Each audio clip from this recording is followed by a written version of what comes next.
हमारे साथ मौजूद हैं बस्ती से बीजेपी सांसद हरीश द्विवेदी। हरीश जी, यूपी में चुनाव अब दिलचस्प मोड़ पे आ गया है। अखिलेश यादव के खिलाफ एक मंत्री को यहां से भेजा गया है। आपको लगता है कि चुनाव की रणनीति बीजेपी नए ढंग से तैयार कर रही है, कुछ जातिगत आंकड़ों के चलते?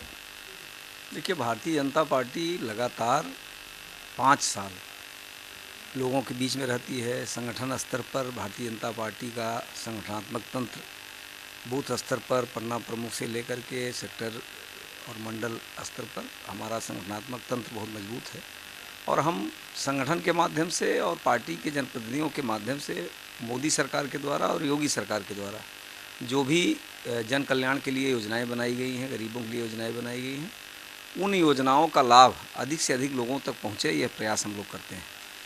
अब चुनाव आ गया है, चुनाव में स्वाभाविक रूप से सारे दल चुनाव लड़ रहे हैं, लेकिन भारतीय जनता पार्टी की तैयारी चुनाव की पिछले 5 वर्षों से चल रही है और हमने गांव गरीब किसान मजदूर के विकास के लिए काम किया है।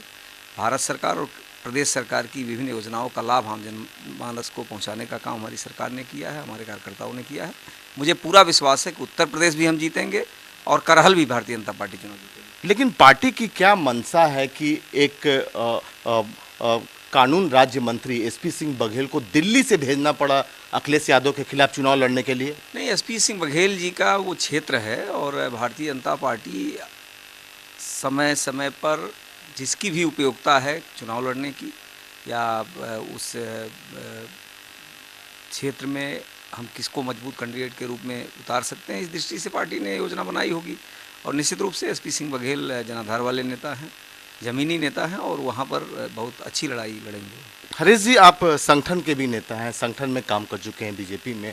अभी तक कई लोगों की जो सीटें हैं अनाउंस नहीं हो पाई हैं, कई जगह विधानसभा में रोक के रखी गई हैं।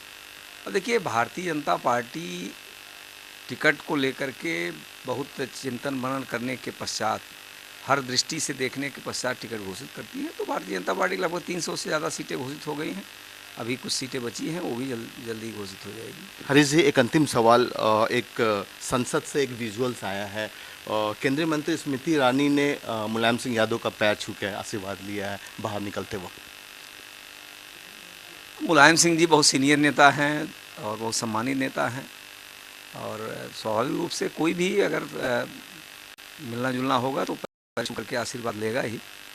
और स्मृति ईरानी जी भारतीय जनता पार्टी की वरिष्ठ नेता हैं, उन्होंने भी उनका आशीर्वाद दिया है।